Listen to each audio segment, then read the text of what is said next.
The wind howled through the mountain passes like a wounded beast, carrying with it the promise of another merciless winter. Snow had already begun to dust the peaks of the Colorado Rockies, and the aspens below trembled with their golden leaves, knowing their time was short.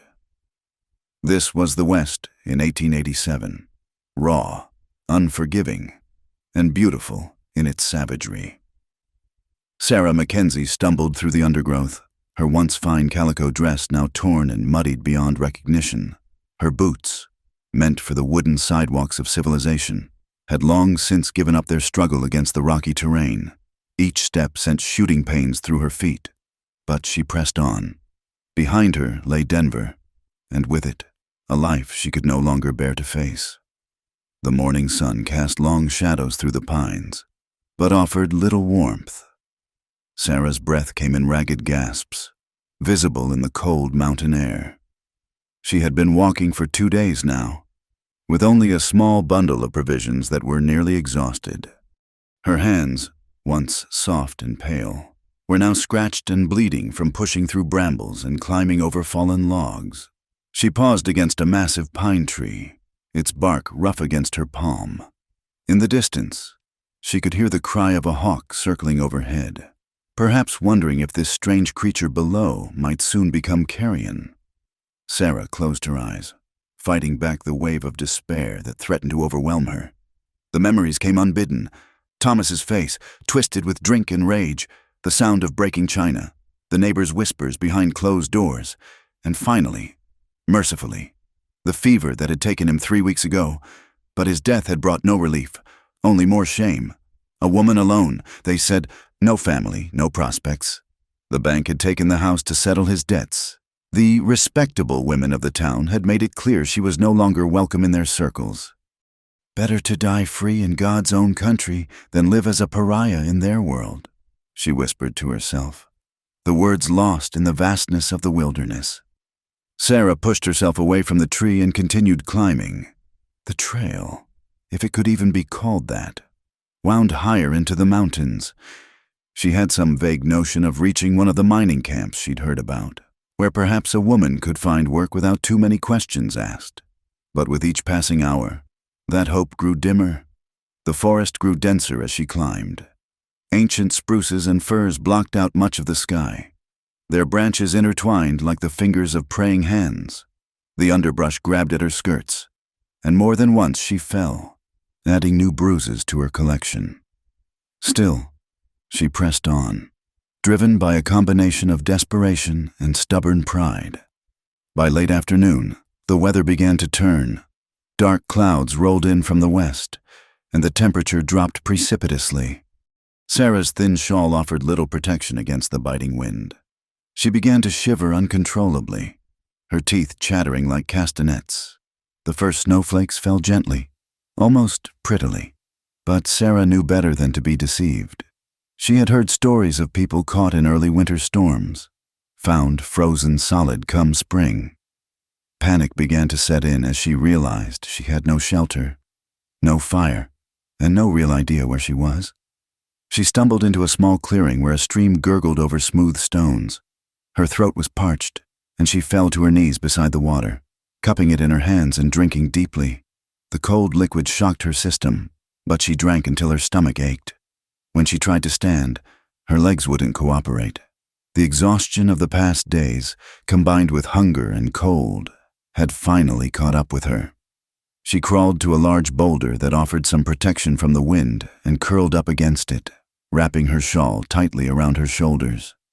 The snow began to fall in earnest now, thick flakes that quickly covered the ground. Sarah watched with a kind of detached fascination as her dress began to disappear under a blanket of white. So this was how it would end. Not in the violence she had fled, but in the quiet embrace of winter. She thought of her mother, dead these 10 years, and wondered if she would be waiting on the other side. The thought brought a strange comfort. Her eyelids grew heavy, and she knew she shouldn't sleep, but the effort to stay awake seemed beyond her. The sound that roused her wasn't the wind or the snow, but something else. Footsteps, heavy and deliberate, crunching through the fresh powder. Sarah's eyes flew open, her heart pounding. A bear, A wolf, or worse, had someone from town followed her? The figure that emerged from the swirling snow was none of these things. He was a giant of a man, standing well over 6 feet, with shoulders broad enough to fill a doorway. His face was obscured by a thick beard the color of dark honey, streaked with gray. He wore buckskins and furs, with a rifle slung over his shoulder and a pack on his back. His eyes, when they found her, were the color of mountain lakes, deep blue and unreadable. He stopped a few feet away, studying her with the same wariness one might show a wounded animal.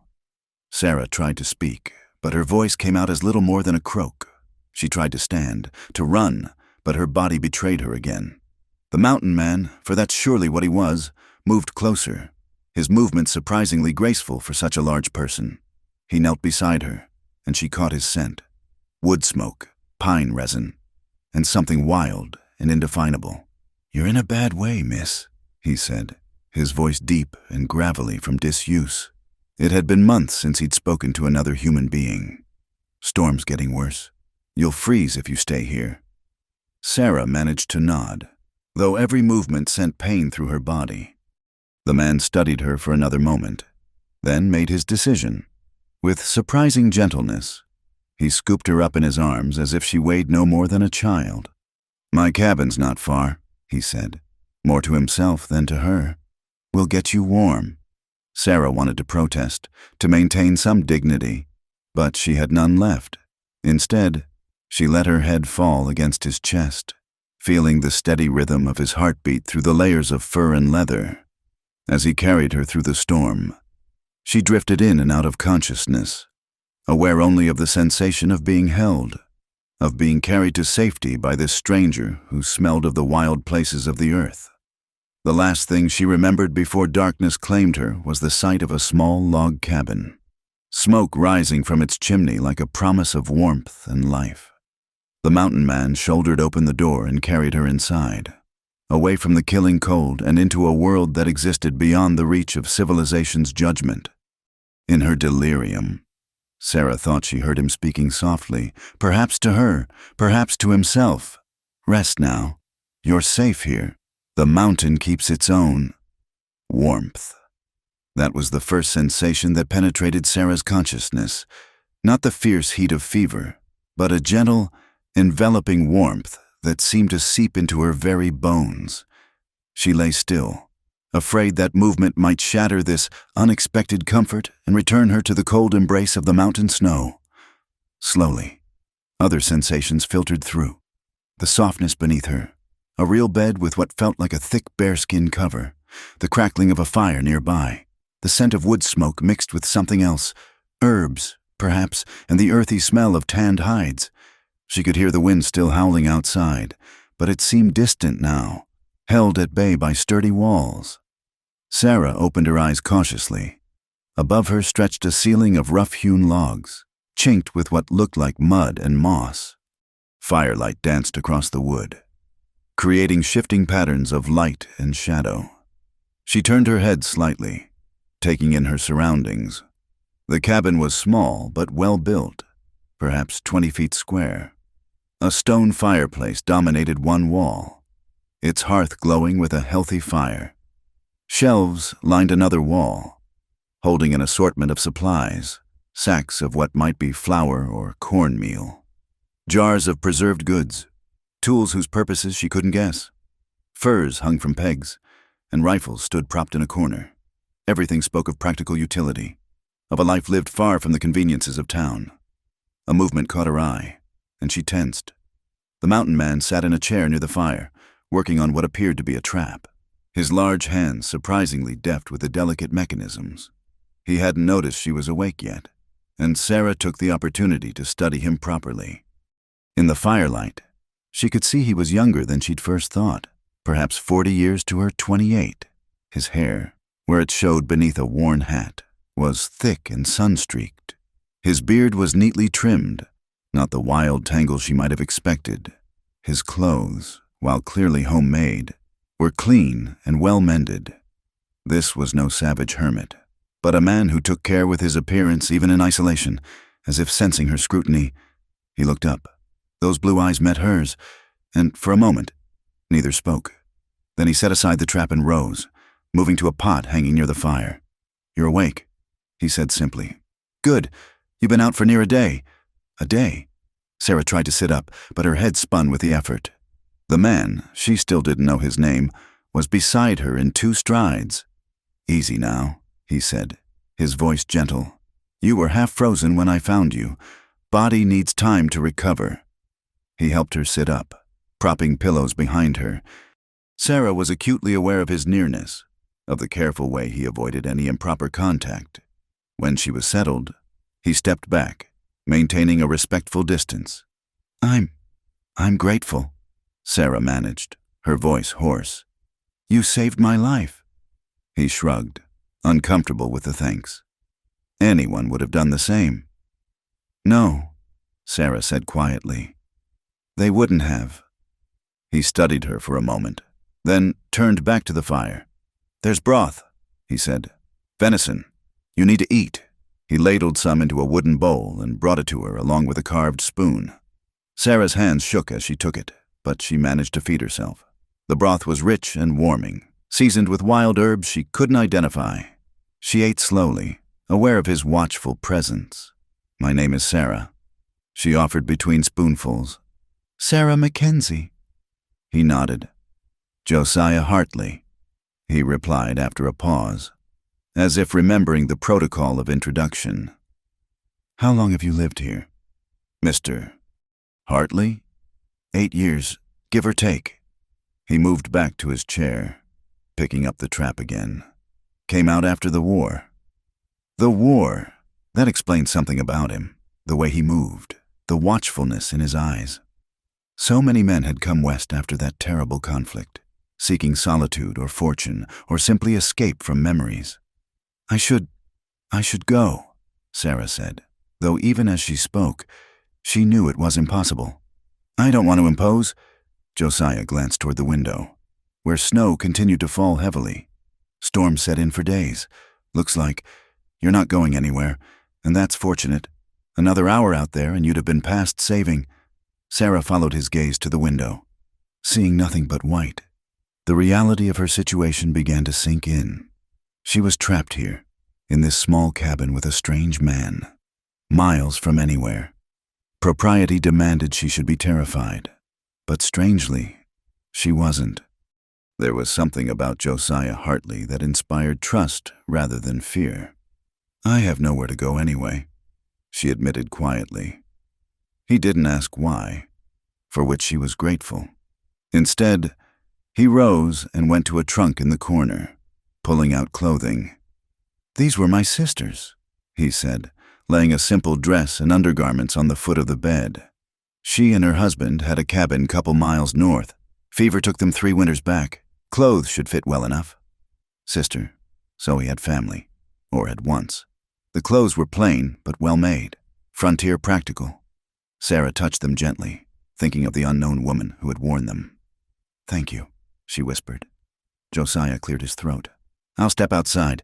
Give you privacy to change. There's water in the pitcher for washing." He pulled on a heavy coat and stepped out into the storm, closing the door firmly behind him. Sarah heard his footsteps crunching away through the snow.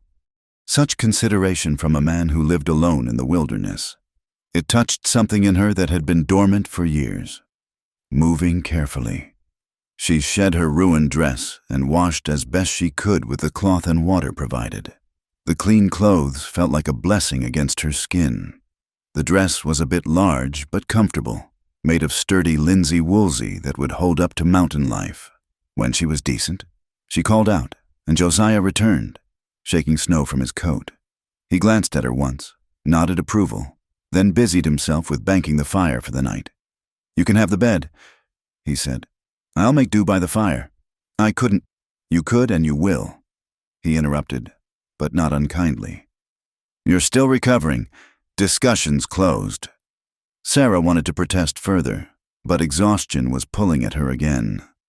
She lay back against the pillows, watching as he arranged a pallet of furs near the hearth. Despite the strangeness of the situation, she felt safer than she had in months. "Mr. Hartley," She said softly, "Why do you live alone out here?" He was quiet for so long she thought he wouldn't answer. Then, "Mountains don't lie, don't cheat, don't promise what they can't deliver. Man knows where he stands with a mountain." There was a story there, she sensed, but it wasn't her place to pry. She, of all people, understood the desire to flee from civilization's cruelties. "Rest now," he said, settling onto his makeshift bed. "Storm will still be here come morning." Sarah closed her eyes, listening to the wind and the fire and the quiet breathing of the man who had saved her life. Tomorrow would bring new challenges, decisions about what to do, where to go, but for tonight, she was warm and safe and, strangest of all, not alone. In the flickering firelight, she thought she saw Josiah glance her way once or twice, as if assuring himself she was real and not some vision conjured by solitude. She understood the feeling. After so long alone with her misery, the simple presence of another human being, one who expected nothing, demanded nothing, felt like an unexpected gift. Outside, the mountain winter raged on, but inside the small cabin, two damaged souls found temporary shelter from more than just the storm. The storm lasted 5 days during which the world outside ceased to exist, replaced by an endless swirl of white inside the cabin. Sarah and Josiah developed a careful routine, dancing around each other with the politeness of strangers forced into close quarters. On the 3rd morning, Sarah insisted on helping with the chores. She was stronger now, the rest and food having worked their restorative magic. Josiah showed her how to keep the fire properly banked, how to measure out the precious supplies to make them last, how to melt snow for water without wasting wood. "Fire's the heart of survival up here," he explained, demonstrating how to arrange the logs for maximum heat with minimum fuel. "Let it die in weather like this, and you die with it." Sarah watched his hands as he worked, noting the old scars that crisscrossed his knuckles, the calluses that spoke of years of hard labor. These were hands that had built this shelter, that had wrestled life from an unforgiving landscape. "How do you stand it?" she asked one afternoon as they worked side by side, she mending a torn shirt while he repaired a snowshoe. "The isolation, I mean—" Josiah was quiet for a moment, his fingers never pausing in their work. "Get so you prefer it," he said finally. "Animals are honest. Weather's honest. It's people that complicate things." Sarah understood that sentiment all too well. "My husband used to say I was too trusting," she said, surprising herself with the admission. "Perhaps he was right. Was he the reason you were running?" The question was gently asked, but Sarah still flinched. "He's dead," she said simply. "But his shadow, that lived on." Josiah nodded as if this made perfect sense. Shadows can be harder to escape than the living. They worked in companionable silence after that, but Sarah felt something shift between them, a recognition, perhaps, of kindred spirits who had both fled from different but equally painful pasts. The next day, Josiah announced they were running low on fresh meat. The storm had calmed to a steady snowfall, and he needed to check his trap lines. "I'll come with you," Sarah said. He looked skeptical. "It's hard going, and cold. I'm stronger now, and I can't spend another day staring at these walls." She met his gaze steadily. "Please, I need to learn." Something in her tone must have convinced him. He found her a pair of his sister's boots, sturdy things that laced up tight, and a heavy coat that smelled of cedar and smoke. He showed her how to wrap her feet in cloth before putting on the boots, how to layer clothing to trap warmth. Outside, the world was transformed. Snow had turned the landscape into something from a fairy tale, all sharp edges softened, all colors reduced to the stark contrast of white snow and dark trees. Sarah's breath caught at the beauty of it. "Stay close," Josiah instructed, strapping on his snowshoes. "Step where I step." They moved through the forest like ghosts, Josiah pointing out signs Sarah would never have noticed. The delicate track of a rabbit, the larger prints of a deer, the mark where an owl had swooped down on some unlucky rodent. He showed her which trees offered the best shelter, which ridges caught the worst wind, how to read the sky for weather changes. At the first trap, he found a rabbit, frozen stiff. He dispatched it quickly and efficiently, adding it to his pack. Sarah watched, understanding that this was survival, not sport. "Everything up here is hunting or being hunted," he said, resetting the trap with practiced movements. "That's the truth people in towns like to forget. They think they're civilized, above it all, but they're just as much predator and prey as any creature out here. Only difference is they lie to themselves about it." Sarah thought of the respectable women of Denver, how quickly they had turned on her, circling like wolves scenting weakness. "You're right," she said quietly. "At least here, you know where you stand." They moved on to the next trap, and the next. Josiah taught her to watch for avalanche signs on the slopes above, to listen for the crack of overburdened branches. Once, he suddenly grabbed her arm, pulling her back just as a massive load of snow crashed down from a pine tree where she'd been about to step. "Always look up," he said, his hand still on her arm. "Mountains have 100 ways to kill you if you're not paying attention." Sarah was acutely aware of his touch, even through the heavy coat. It had been so long since anyone had touched her with protective care rather than violence or possession. When he released her, she felt oddly bereft. They were checking the last trap line when it happened. Sarah, growing more confident, had ranged a few feet to the side to examine what she thought might be deer tracks. She didn't see the drop-off hidden beneath the snow until it was too late. One moment she was standing, the next she was sliding down a steep slope, snow filling her mouth and nose. She came to rest against a fallen log, gasping and shaken but unhurt. Above her, she heard Josiah calling her name, real fear in his voice. Within moments he was beside her, having half slid, half climbed down the slope. "Are you hurt?" His hands moved over her arms and legs, checking for breaks with clinical efficiency. "I'm fine," Sarah gasped. "Just winded and embarrassed." Relief flashed across his features, followed quickly by anger. "I told you to stay close. You could have broken your neck." "I'm sorry. Sorry doesn't mend broken bones. Sorry doesn't bring back the dead." He was breathing hard, and Sarah realized his anger came from fear for her safety. They stared at each other, both breathing heavily in the cold air. Then, as if drawn by some invisible force, Josiah reached out and brushed snow from her face. His hand lingered against her cheek, rough and warm. "I couldn't," he started, then stopped. "Just be careful." The moment stretched between them, fragile as frost. Then a sound from above broke the spell, snow shifting, threatening to follow their path down. "We need to move," Josiah said, his practical nature reasserting itself. He helped her to her feet, keeping one arm around her waist as they made their way along the bottom of the ravine to where they could climb back up safely. When they finally reached the cabin, both were exhausted.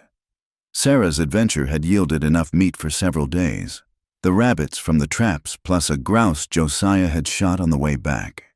As she helped him clean and prepare the game, she was struck by how natural it felt, working beside him. That evening, as they ate a stew made from the fresh meat, Sarah caught Josiah looking at her with an expression she couldn't read. "What is it?" she asked. He shook his head. "Nothing. Just, it's been a long time since I shared a meal with anyone. Forgot how much difference it makes." "Good difference or bad?" A small smile tugged at his beard. "Good, though you do complicate things." "Sarah Mackenzie." "How so?" He set down his spoon, considering his words. "Got used to the quiet, to not caring about anyone but myself. Easier that way. And now?" He met her eyes directly. "Now I find myself worrying about a woman who doesn't have the sense to stay away from cliff edges." Despite the gruff words, there was warmth in his tone. Sarah felt heat rise in her cheeks that had nothing to do with the fire. "I'm learning," she said softly. "You're a good teacher. You're a good student," he admitted. "Better than I expected from a town woman." "Former town woman," Sarah corrected. "I can't go back to that life." "Then what will you do?" It was the question she'd been avoiding. But here in the warmth of the cabin, with the taste of wild game on her tongue and the company of this quiet mountain man, the answer seemed less frightening than before.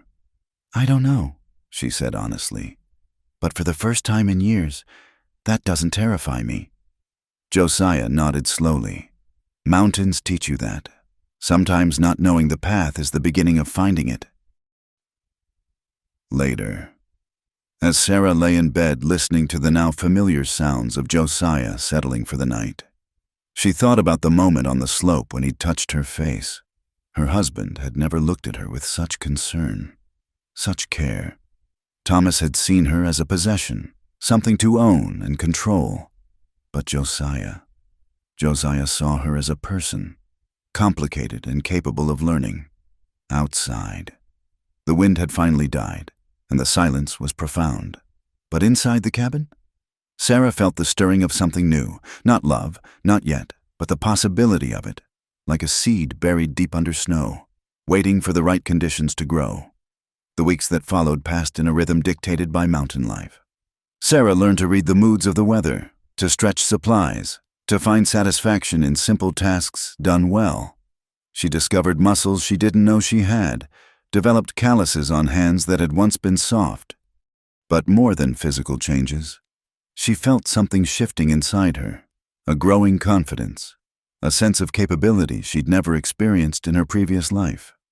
Josiah remained courteous but distant, maintaining careful boundaries in their shared space. They had developed an unspoken understanding about privacy and propriety. He would announce before entering the cabin if he'd been outside. She would sing softly while dressing in the morning so he knew to keep his back turned.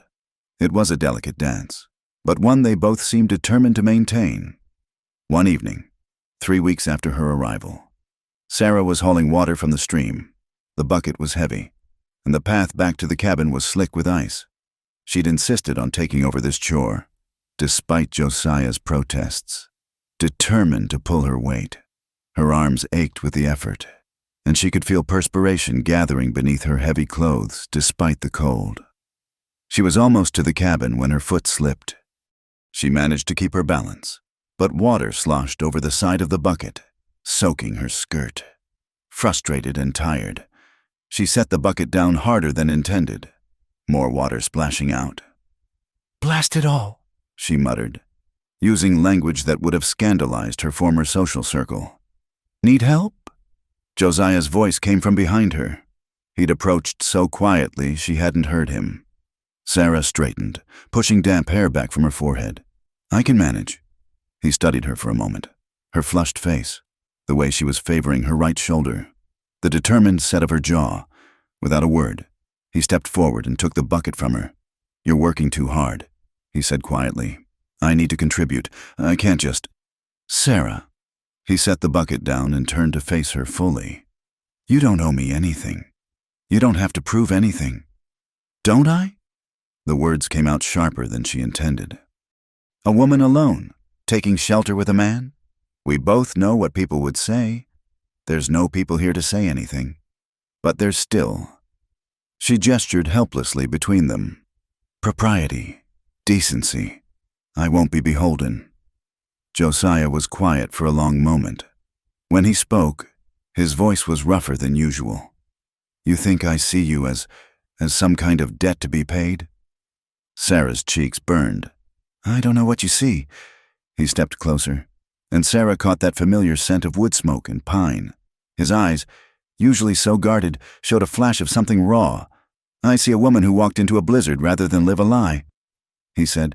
"I see someone who learns fast, works hard, doesn't complain. I see—" He paused, seeming to struggle with the words.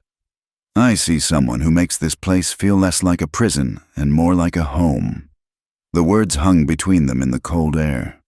Sarah's heart was pounding so hard she was sure he must hear it. She was acutely aware of how close he stood, of the way his breath misted in the space between them. "Josiah," she whispered. He reached out, his hand hovering near her face where that strand of damp hair clung to her cheek. For a moment, she thought he would touch her. Then his expression changed, became almost angry. "I can smell your sweat, woman," he said, his voice harsh. "The work," The effort, it clings to you. Sarah flinched, shame flooding through her. Of course, she must disgust him.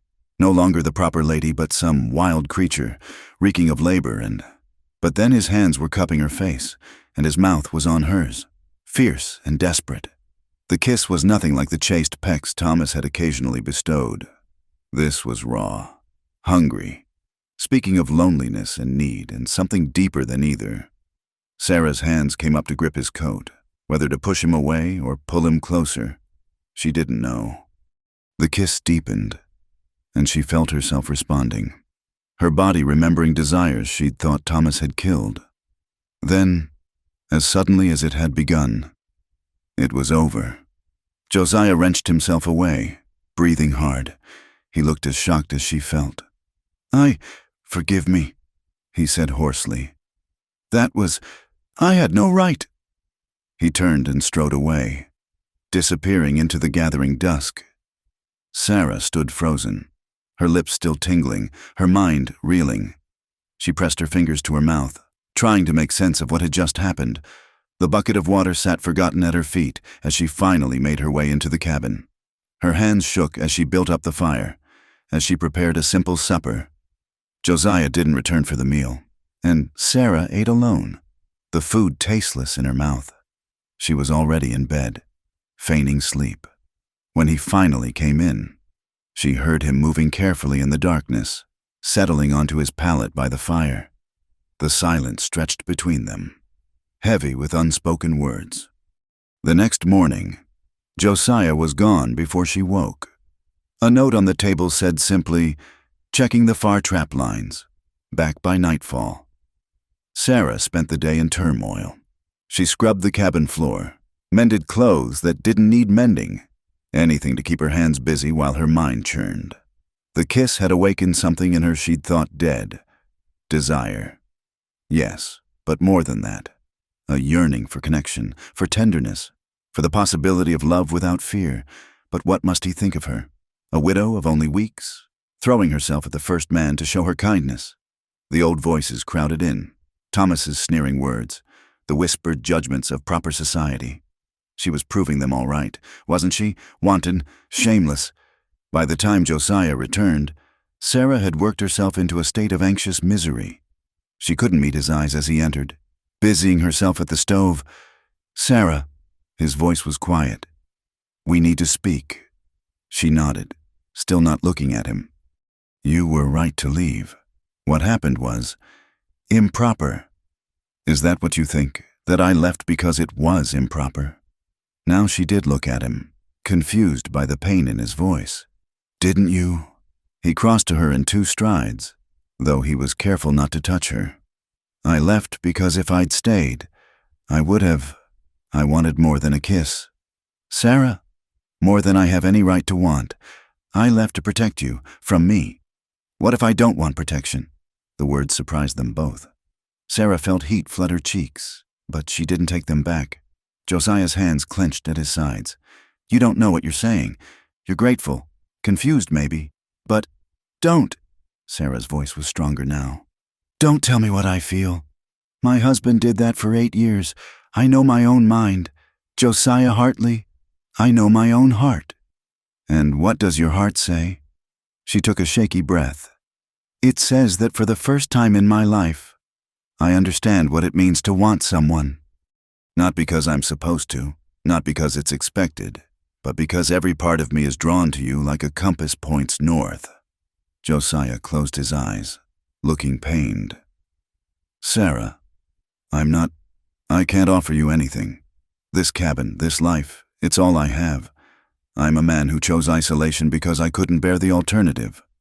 You deserve better than—" "Stop."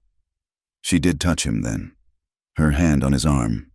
"You saved my life, but more than that, you've shown me what it means to be treated with respect, with care. You see me as a person, not a possession. Do you know how rare that is? You're still grieving. Your husband. My husband was a cruel man who saw marriage as ownership." The words poured out now, years of silence breaking like a dam. "He took what he wanted, when he wanted, with no thought for my feelings.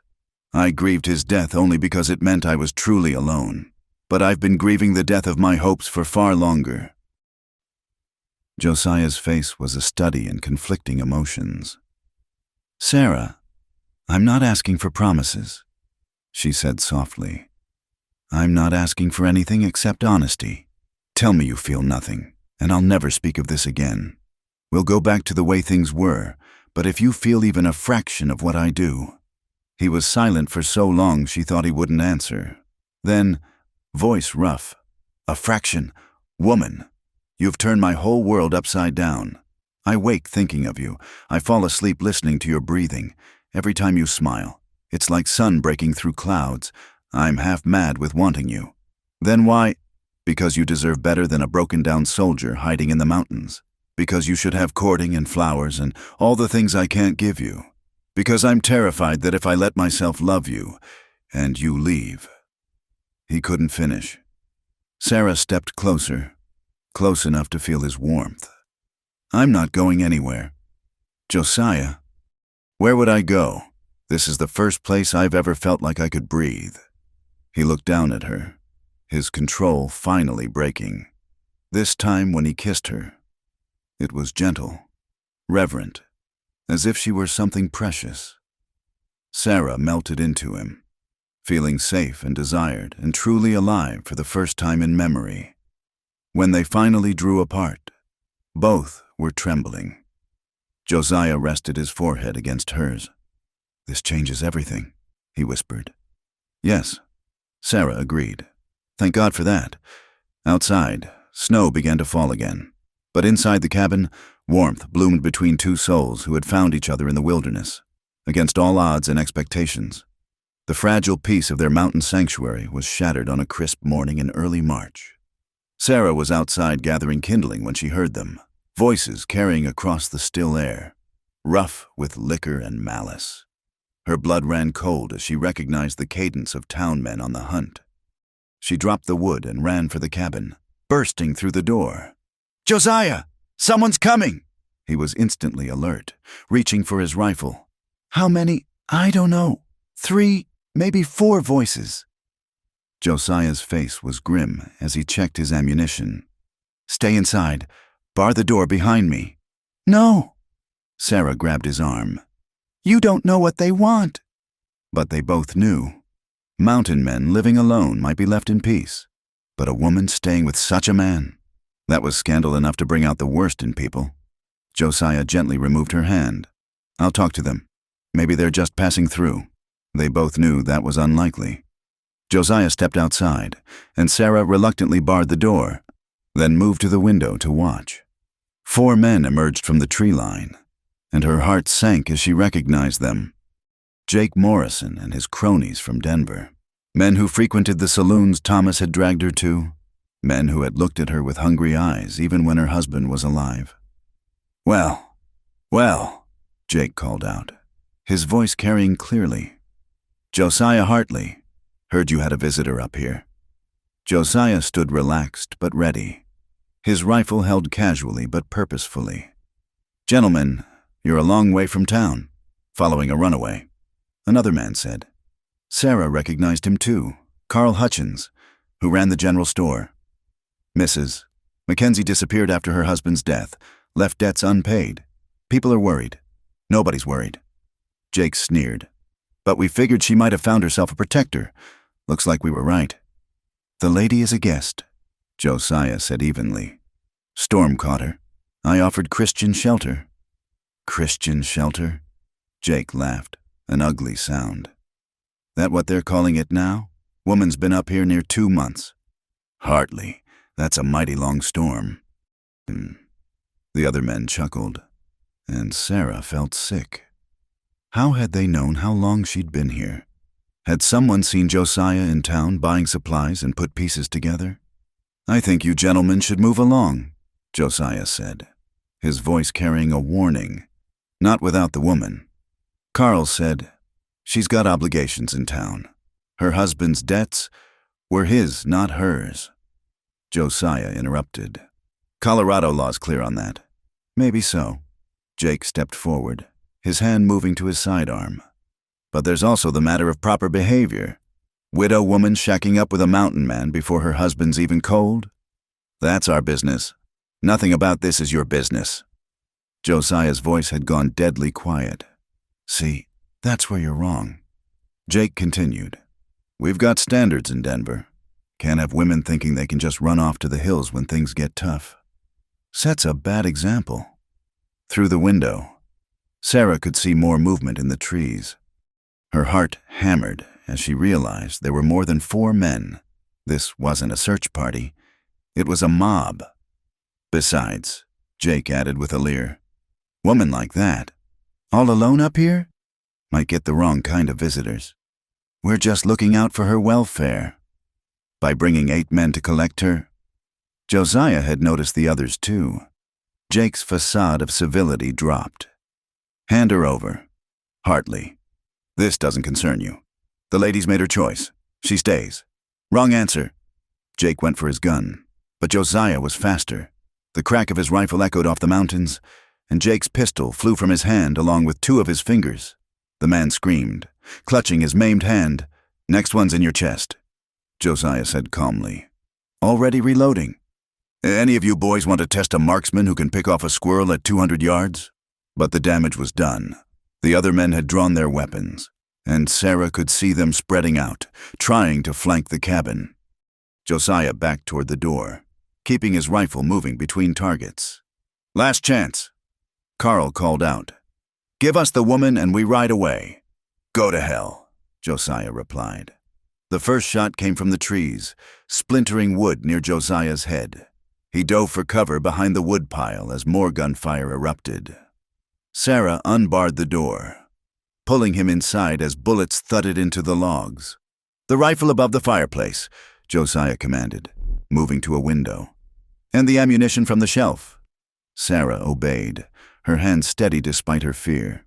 She'd learned to load and shoot in the past weeks, Josiah had insisted, saying everyone in the mountains needed to know how to defend themselves.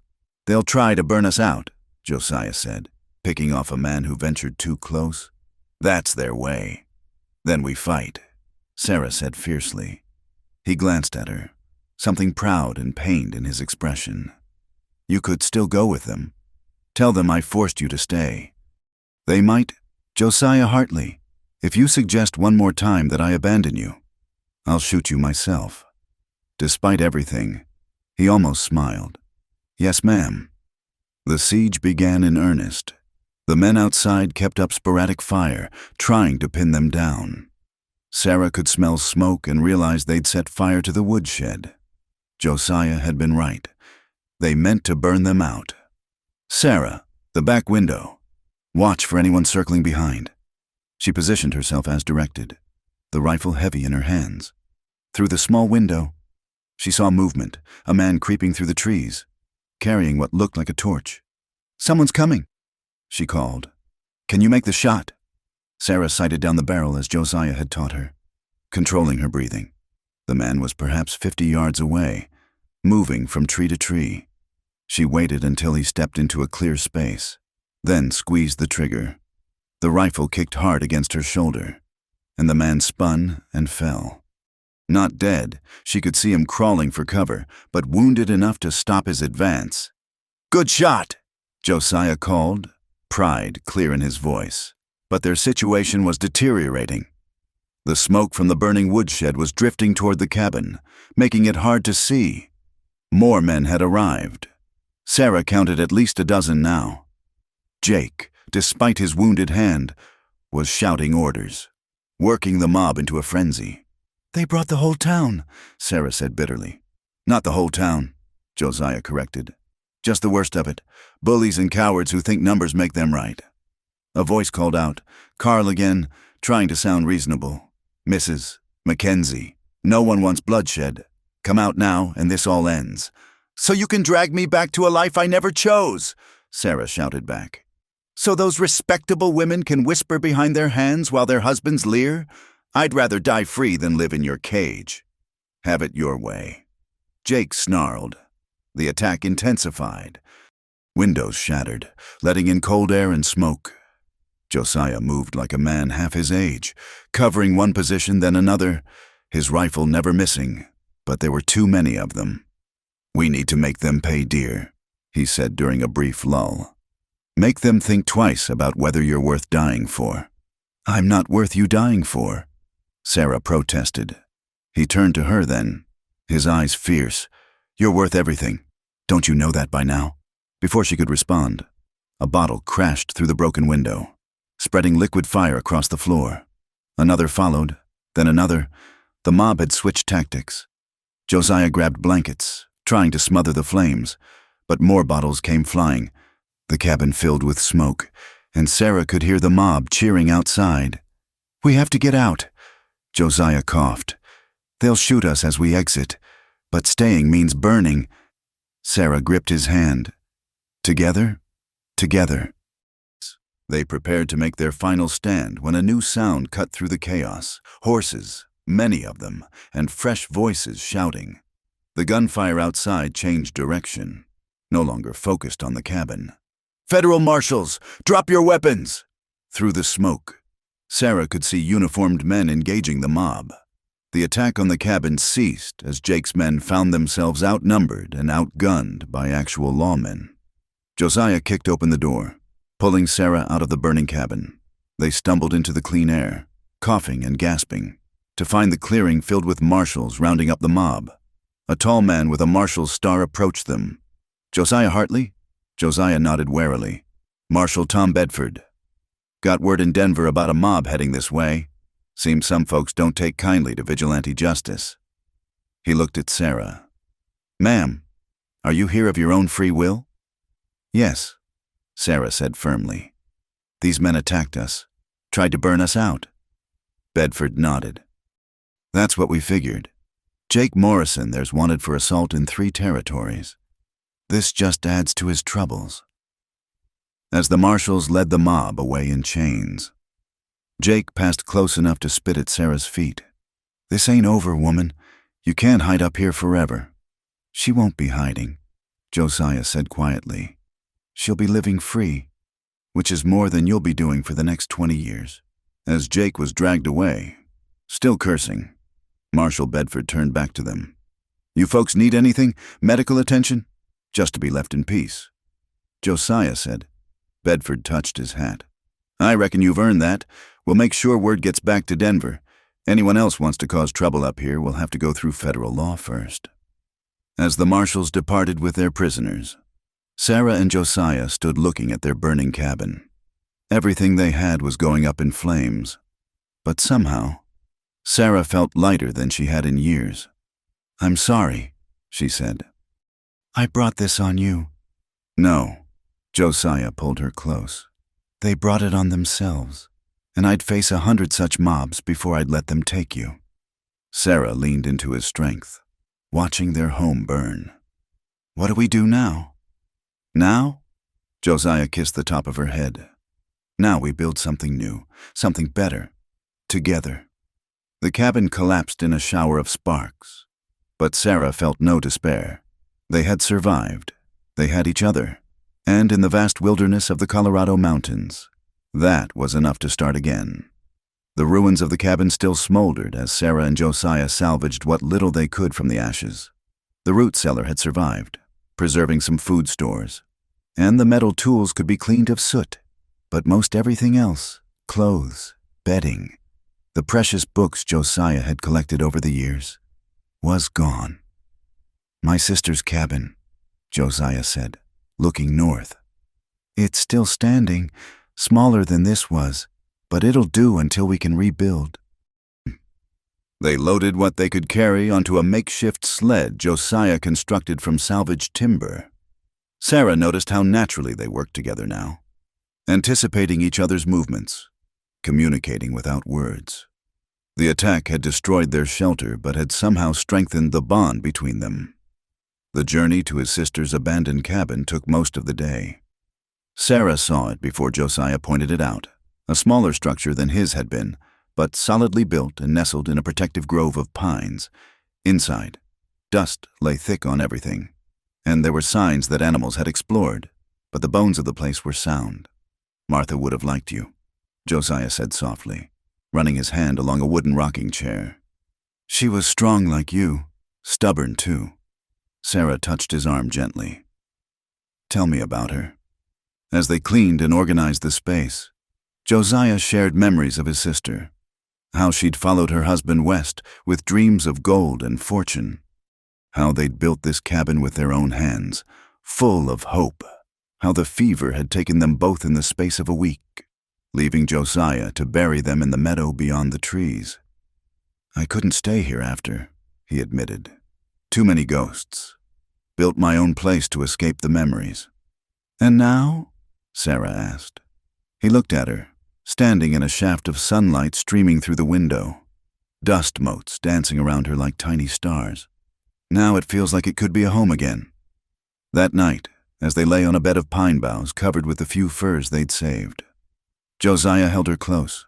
They had been intimate in small ways since the fire, touches, kisses, the comfort of nearness, but both had held back from more, as if waiting for something. Sarah, he whispered into the darkness. What happened today? Those men are gone. She finished. Marshal Bedford will see to that. But Jake was right about one thing. You can't hide here forever. You deserve a real life, not just survival. Sarah turned in his arms to face him. This is real life, Josiah. More real than anything I had in Denver. Those women with their tea parties and gossip, their husbands who treated them like decorations, that was the illusion. You know what I mean. A proper marriage, a place in society. I had a proper marriage. Sarah interrupted. It nearly killed my soul. As for society, you saw today what society thinks of me. Josiah was quiet for a moment. You could have been hurt, killed. So could you, but we weren't. We stood together and survived. She touched his face, feeling the stubble of his beard. I need you to understand something. I'm not here because I have nowhere else to go. I'm here because there's nowhere else I want to be. Sarah, his voice was rough with emotion. I love you, Josiah Hartley. Not because you saved me, not because you've sheltered me, but because you see me as I truly am and don't ask me to be less. He crushed her to him then, his control finally breaking. God help me, I love you too. Tried to keep my distance, but you've worked your way into my heart like tree roots through stone. In the darkness of the small cabin, with danger past and future uncertain, they came together fully for the first time. It was nothing like Sarah's experiences with Thomas. No violence, no taking, no fear. Instead, there was tenderness and passion. Give and take, two souls finding completion in each other. Afterward, they lay entwined, listening to the wind in the pines. Sarah felt fundamentally changed, as if she'd shed an old skin and emerged new. Marry me, Josiah said suddenly. Sarah's heart leapt, but she kept her voice steady. Is that a question or a command? It's a plea, he said. I know I don't have much to offer. You have everything I want. Sarah interrupted. Yes, Josiah, yes. He kissed her deeply, and she felt his smile against her lips. We'll have to go to town for it. Find a preacher or a justice of the peace. After what happened today, they might not be welcoming. Then we'll go to another town, Colorado Springs, maybe somewhere fresh. He stroked her hair. I want to do this right, Sarah. Want everyone to know you're my wife, protected by law and custom both. Sarah was touched by his concern for her reputation, even after everything. When? Soon as the weather clears enough for travel. Week, maybe 2. They spent the following days repairing and improving the cabin, making it truly livable. Josiah taught Sarah more survival skills. How to recognize edible plants that would appear in spring, how to predict weather changes, how to track game. Sarah shared her own knowledge. How to make soap from ash and fat, how to preserve meat with herbs. Small tricks she'd learned in her years of managing a household on little money. One afternoon, as Sarah was patching a shirt, she heard horses approaching. Her blood ran cold, remembering the mob. But Josiah looked out and relaxed. It's Bedford, he said, opening the door. The marshal dismounted, touching his hat to Sarah. Ma'am, Hartley, wanted to check how you folks were managing. "We're grateful for your arrival yesterday." Josiah said, "Your timing was providential." Bedford nodded. "Had a telegram from a Mrs. Eleanor Hartwell in Denver. Said she was worried about Mrs. Mackenzie, that some rough men were talking about causing trouble. Seems she felt guilty about how the town had treated you." "Ma'am." Sarah was stunned. Eleanor Hartwell had been one of Thomas's creditors, but also one of the few women who'd shown her any kindness. "She contacted the marshals?" "She did, along with several other ladies who felt things had gone too far. Seems Jake Morrison and his boys weren't as popular as they thought." Bedford pulled out a leather pouch. "Which brings me to my other purpose. The town took up a collection. Sort of an apology for what happened. It's not much, but..." Sarah took the pouch with shaking hands. Inside was more money than she'd seen in years. I don't know what to say." "Nothing to say, ma'am. It's little enough after what you endured." Bedford remounted his horse. "Oh, and Morrison's gang. They'll be facing federal charges for attempted murder and arson. You won't be seeing them again for a good long while." After he left, Sarah stood holding the money, tears streaming down her face. Josiah wrapped his arms around her from behind. "What's wrong? This is good news. It's just, I spent so long feeling worthless, unwanted.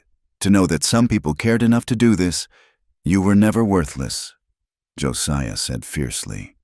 "Those who couldn't see your value were the worthless ones." That evening, as they prepared dinner together, Sarah felt a contentment she'd never experienced. The small cabin was warm and snug, filled with the smell of cooking food and pine smoke. Outside, snow began to fall again, but instead of threat, it felt like a blessing, nature's way of giving them privacy and peace. "I've been thinking," Josiah said as they ate. "With that money and what I've saved, we could build something better come spring. Bigger cabin, maybe even a small barn for livestock." "A real homestead," Sarah said softly. "If you want, or we could go somewhere else, start fresh where nobody knows our story." Sarah considered this, then shook her head. "No, this is our place. These mountains, this valley, this is where we found each other. I don't want to run anymore." Josiah smiled, that rare, full smile that transformed his weathered features. "Then we'll build something worth staying for." That night, as they lay together planning their future, where to site the new cabin, what crops might grow in the mountain soil, whether to try for cattle or stick with hunting, Sarah marveled at the turn her life had taken. Months ago, she'd walked into these mountains expecting to die. Instead, she'd found life more abundant than she'd ever imagined. "No regrets?" Josiah asked, as if reading her thoughts. Sarah kissed him softly. "Only that it took me so long to find you." Outside, the snow continued to fall, blanketing the world in pristine white. But inside the small cabin, two hearts beat as one, warm and safe and home at last. Spring came late to the mountains that year, but when it arrived, it transformed the landscape with violent beauty. The snow melted in rushing torrents. Creeks swelled to rivers, and the meadows exploded with wildflowers. Sarah stood in the doorway of the cabin, breathing in the sweet air, when she saw the smoke. It rose from the east, black and ominous against the clear morning sky. Not the white smoke of a chimney or campfire, but the dark billows of destruction. "Josiah!" she called, her voice tight with alarm. He was beside her in moments, following her gaze, his face darkened. "That's coming from the new cabin site." They had spent weeks preparing the location for their new home, clearing timber, laying foundation stones, accumulating materials. Josiah grabbed his rifle, and Sarah followed suit. Together they made their way through the muddy forest paths, moving as quickly as the treacherous footing allowed. The smell hit them before they reached the clearing, acrid smoke mixed with kerosene. As they emerged from the tree line, Sarah's heart sank. Their carefully stacked lumber was ablaze, the foundation stones scattered, their tools smashed and strewn about. "No," she breathed. But Josiah was already moving, examining the ground for tracks. "3 men, maybe 4, he said grimly. "Came in from the south, Left heading west. Few hours old. Sarah kicked at a ruined saw blade. Anger burning as hot as the flames. Jake's friends. But Marshal Bedford said, Jake had a brother. Josiah interrupted. Pete Morrison. Must have come looking for revenge. They worked to contain the fire, preventing it from spreading to the forest. But their building materials were beyond saving. Months of work, destroyed in minutes. As the last flames died, leaving only charred remnants and bitter smoke, Sarah felt despair creeping in. We'll start over, Josiah said. But she heard the weariness in his voice. Will we? And when we do, will they burn that too? Will it ever end? Josiah pulled her close. We'll find another way. Build somewhere else. Somewhere hidden. No. Sarah pushed away from him. Sudden fury replacing despair. I'm tired of hiding. Tired of being driven from place to place like an animal. They want to fight? Let's give them one. Sarah, where would they go? She demanded. Pete Morrison and his men. Where would they hole up? Josiah studied her face, seeing the steel beneath the beauty. There's an old mining camp, abandoned now, about 15 miles west. If I were running from the law and planning mischief, that's where I'd go. Then that's where we're going. Sarah, these aren't townsmen playing at being tough. Pete Morrison's a killer. He's wanted in 3 states. And I'm a woman who's lost everything twice over. I won't lose it a 3rd time. She met his gaze steadily. I'm going, with or without you. Josiah sighed, recognizing the futility of argument. You're the stubbornest woman God ever made, and you love me for it. Heaven help me, I do. He checked his rifle, then hers. If we're doing this, we do it smart. No charging in like fools. They returned to the cabin to prepare. Josiah drew a rough map of the mining camp from memory, marking approaches and defensive positions. They packed light, ammunition, water, dried meat, medical supplies. As the sun reached its zenith, they set out. The journey was arduous. Spring melt had turned trails to mud, and swollen streams forced detours. But Sarah pressed on, driven by a cold rage she'd never felt before. These men thought her weak, an easy target. They were about to learn otherwise. As afternoon shadows lengthened, they reached a ridge overlooking the abandoned camp. Below, a collection of weathered buildings slouched against the mountainside. Smoke rose from one chimney, and horses were picketed outside. 4 horses, Josiah whispered. Could be more men inside. They watched until dusk, cataloging movements. 4 men, as Josiah had predicted. Pete Morrison was easy to identify. He had Jake's mean features, but carried himself with more dangerous confidence. The others were typical hired guns, rough men who lived by violence. They're drunk, Sarah observed. Empty bottles littered the ground, and the men's movements were becoming increasingly unsteady. Celebrating their morning's work, Josiah said disgustedly. We wait until full dark, then... A scream cut through the evening air. A woman's scream, coming from the largest building. Sarah's blood froze. They have someone in there! Another scream, followed by male laughter. Without thinking, Sarah started forward, but Josiah caught her arm. Wait, he said, though his own face was dark with anger. Rushing in gets us all killed. But Sarah had seen movement in an upper window. A pale face, there and gone. She's in the 2nd floor. We have to... The door of the building burst open, and one of the men stumbled out, dragging a young woman by the hair. She couldn't have been more than 16, her dress torn, her face bruised. Sarah recognized her. Mary Patterson, daughter of a homesteader from the valley below. Please, Mary sobbed. My father will pay. Your father's probably dead, Pete Morrison said, appearing in the doorway. Cabin burned real pretty. You're lucky we decided to keep you for company. White-hot rage consumed Sarah's fear. She looked at Josiah and saw her own fury reflected in his eyes. New plan, he whispered. I'll circle around. Come in from the north. When you hear my shot, you take whoever's outside. Can you do that? Sarah nodded, checking her rifle. Josiah squeezed her shoulder once, then melted into the gathering darkness. Sarah positioned herself behind a boulder, rifle steady on the rock. Her heart pounded as she watched Pete Morrison paw at the crying girl.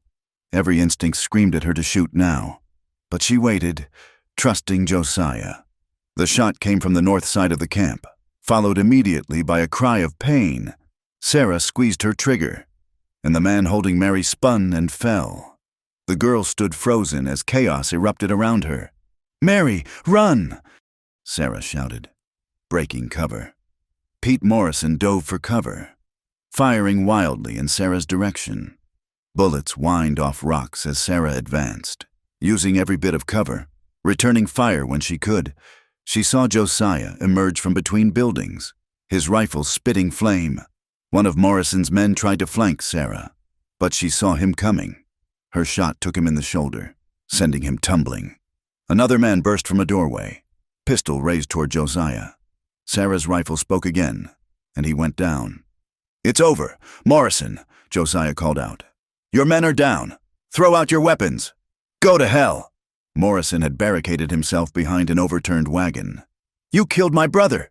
"Your brother was a fool who got himself killed," Sarah called back, surprising herself with her steady voice. "Just like you will if you don't surrender." Morrison's response was a string of curses and more wild shooting. Sarah and Josiah exchanged glances, communicating silently. They began advancing from two angles, keeping Morrison pinned. Mary Patterson had found shelter behind a water trough, smart enough to stay down. One of the wounded men groaned and tried to crawl away, but neither Sarah nor Josiah took their attention from Morrison. "I know who you are. Woman!" Morrison shouted. "That witch who corrupted Hartley. My brother told me all about you, said you were nothing but a—" His words were cut short as Sarah, tired of his voice, put a bullet through the wagon inches from his head. "The next one won't miss," she promised. "I've had enough of men like you, men who think strength means cruelty, who prey on the weak and defenseless. Your brother came to burn me out, and he got what he deserved. You came to do the same, and worse to that girl. Give me one reason I shouldn't put you down like the rabid dog you are." Silence stretched taut. Then Morrison made his move, rising up with a hidden shotgun. But Sarah was ready. Her shot took him center mass before he could fire. He toppled backward, the shotgun falling from nerveless fingers. In the sudden quiet, Mary's sobs seemed unnaturally loud. Sarah lowered her rifle and went to the girl, wrapping her in her arms. "It's over," she murmured. "You're safe now." Josiah checked the fallen men with professional efficiency. 2 dead, including Morrison. 2 wounded but likely to survive if they got medical attention. He bound the survivors while Sarah tended to Mary, who was battered but not seriously harmed. "My family," Mary whispered. "He said they burned—" "He lied," Sarah said firmly, though she couldn't be sure. "Men like that always lie. We'll take you home." As they prepared to leave, taking the survivors and Mary with them, Josiah looked at Sarah with something like awe. "You were magnificent," he said quietly. "Reminded me why I never want to be on your bad side." Sarah managed a weak smile. "I don't know what came over me. When I saw that girl, heard her screaming, I couldn't let it happen. Not again. Never again." He understood. Too many women suffered in silence, trapped by circumstances or society's expectations. But Sarah had broken free, and she'd be damned if she'd let others suffer when she could prevent it. They made a strange procession returning through the darkness. 2 dangerous men bound and slung over horses, a traumatized girl clinging to Sarah, and 2 people who had faced violence and chosen to meet it head-on rather than run. As it turned out, Mary's family had survived. Morrison had burned their barn but nothing more, and her father wept with relief when they returned his daughter. The surviving outlaws were turned over to the authorities, and word spread quickly about what had happened. But as Sarah and Josiah finally returned to their cabin in the pre-dawn hours, exhausted and blood-spattered, Sarah felt no triumph, only a bone-deep weariness and the knowledge that their peaceful mountain life had been forever changed. "We can't stay here," she said quietly as they cleaned their weapons. "There will always be another Morrison, another mob. Maybe it's time to consider California or Oregon." "No," Josiah interrupted. You were right before. We stand our ground, but not alone anymore." He was thinking, she realized, of Mary's father and the other homesteaders in the valley, of the good people who outnumbered the bad but rarely stood together. "What are you proposing?" "A community," he said simply. "Strength in numbers. We help them, they help us. No more hiding in the mountains like hermits." Sarah considered this, then slowly nodded. "A new kind of life, but still our life," Josiah assured her. "Just bigger." As dawn painted the peaks pink and gold, Sarah felt something shift inside her. The fearful woman who had stumbled into these mountains was truly dead. In her place stood someone harder but not bitter, someone who had learned that sometimes violence was necessary to protect peace. "No more running," she agreed. "We build here. We stand here. Together."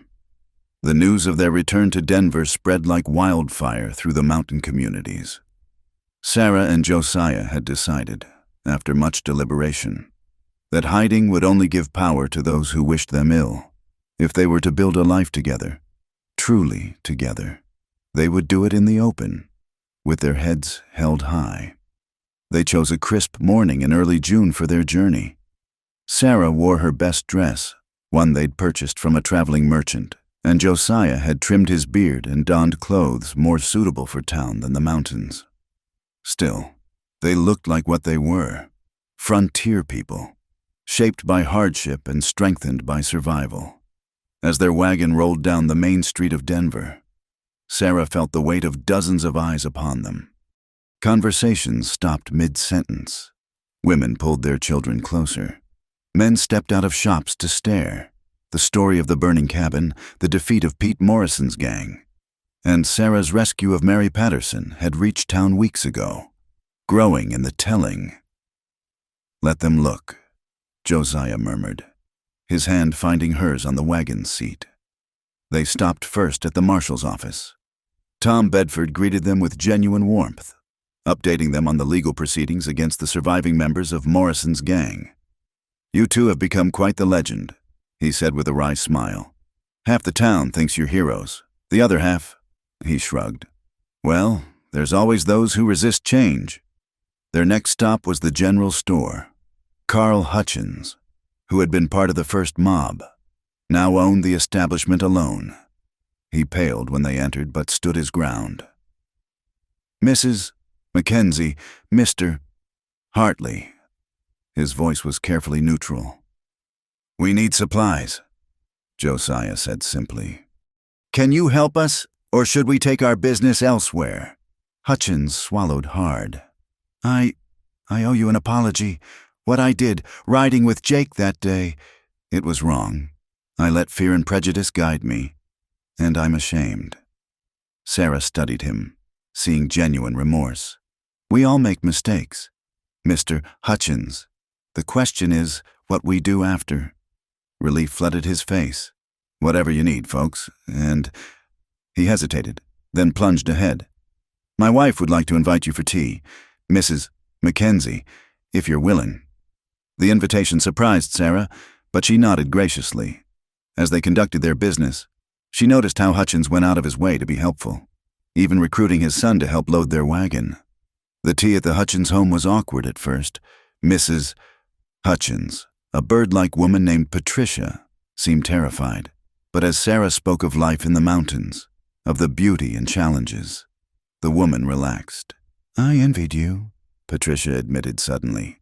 "When you left—" "I've been trapped in this town for 20 years, always doing what's expected, never what I want." "You're not trapped," Sarah said gently. "You just have to decide what you're willing to risk for freedom."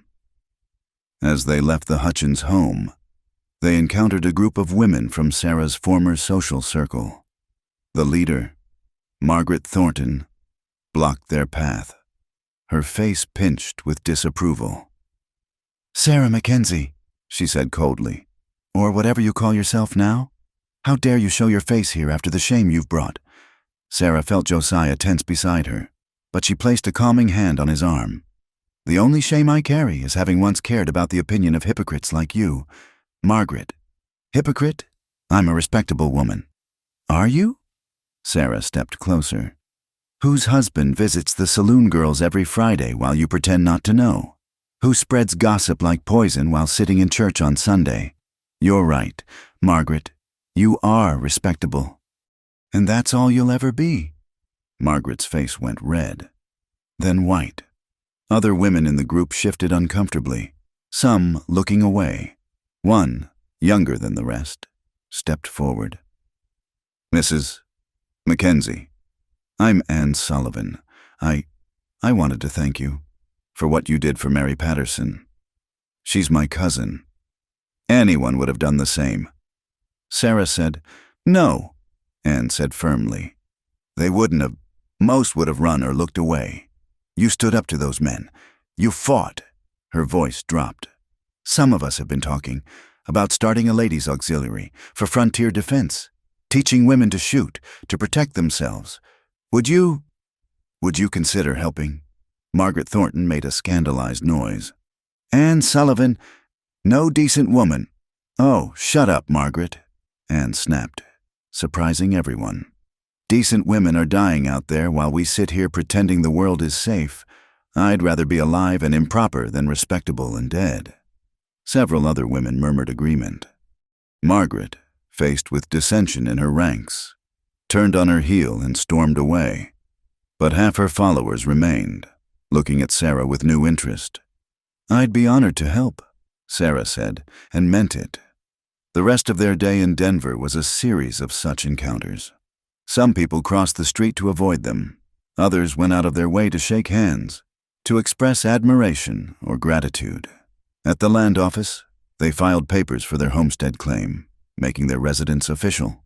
At the bank, they deposited the money from the community collection, starting an account for their future. Their final stop was a small church on the edge of town. The minister, Reverend Paul Williams, was a young man with kind eyes and a firm handshake. I've heard your story, he said simply. Would you like to be married here, or would you prefer somewhere private? Sarah and Josiah exchanged glances. Here, they said in unison. The ceremony was simple but perfect. The Hutchins family attended, along with Anne Sullivan and several other women from the auxiliary group. Marshall Bedford stood as witness. Even some of the mountain families had made the journey, including Mary Patterson and her parents, as Reverend Williams pronounced them husband and wife. Sarah felt the last chains of her old life fall away. When Josiah kissed her, she heard applause, but also whispers and murmurs from those who had come to gawk. She didn't care. Let them talk. Outside the church, they were met by a surprising sight. Eleanor Hartwell, the woman who had telegraphed the marshals, stood with a group of ladies from Denver's more progressive set. Mrs. Hartley, Eleanor said, emphasizing Sarah's new name. We wanted to wish you well, and to let you know that not all of Denver society is stuck in the past. Times are changing. Not fast enough, Sarah replied, but she smiled as she said it. As they prepared to leave town, their wagon now loaded with supplies and wedding gifts, Josiah helped Sarah onto the seat. She looked back at Denver one last time, at its muddy streets and false-fronted buildings, at its mixture of progress and prejudice. Any regrets? Josiah asked, echoing his question from months before. No, Sarah said firmly. I needed to come back, to face it all, but I'm ready to go home now. To the mountains? To wherever you are. They drove out of Denver as the sun began to set, painting the sky in shades of rose and gold. Behind them, the town buzzed with gossip about the mountain man and his bride, the woman who had chosen freedom over respectability. Some condemned them, others envied them. A few were inspired to examine their own lives, their own choices. But Sarah and Josiah looked only forward, toward the mountains that had brought them together. They spoke of plans as they traveled, the cabin they would build, the community they would help foster, the children they might have, the auxiliary Anne Sullivan had mentioned, the connections with other frontier families, a life not of isolation but of chosen family, of people who valued courage over conformity, as they camped that night under a canopy of stars. Sarah reflected on the journey that had brought her here. From a desperate woman fleeing into a blizzard to someone who could face down outlaws and society's scorn with equal determination. The mountains had not made her strong. That strength had always been within her, but they had stripped away everything false, leaving only truth. "What are you thinking?" Josiah asked, his arm around her as they sat by their campfire. "That Mary Patterson was wrong when she called me brave." Sarah said, "I was terrified the whole time, but I did it anyway." "That's what courage is," Josiah said. "Not the absence of fear, but action in spite of it." Sarah turned to look at him, this man who had seen her at her lowest and still found her worthy of love. "We make a good team, Mr. Hartley. The best, Mrs. Hartley." As the fire burned low and the mountains stood silent sentinel around them, Sarah knew that their story was far from over. There would be more challenges, more people who couldn't understand their choices, but there would also be joy and growth, and the satisfaction of a life lived authentically. She thought of the women in Denver who were beginning to question their own cages, of Anne Sullivan and her auxiliary, of all the frontier families struggling to build something new in a hard land. Change came slowly, but it came, and sometimes it started with one person refusing to live by others' rules. The moon rose over the peaks, full and bright, illuminating the trail ahead. Sarah and Josiah packed up their camp and continued their journey home, not to hide from the world, but to build a better corner of it. They had faced the fire of society's judgment and emerged not unscathed, but unbroken. And in the vast, honest wilderness of the Colorado mountains, that was more than enough. It was everything.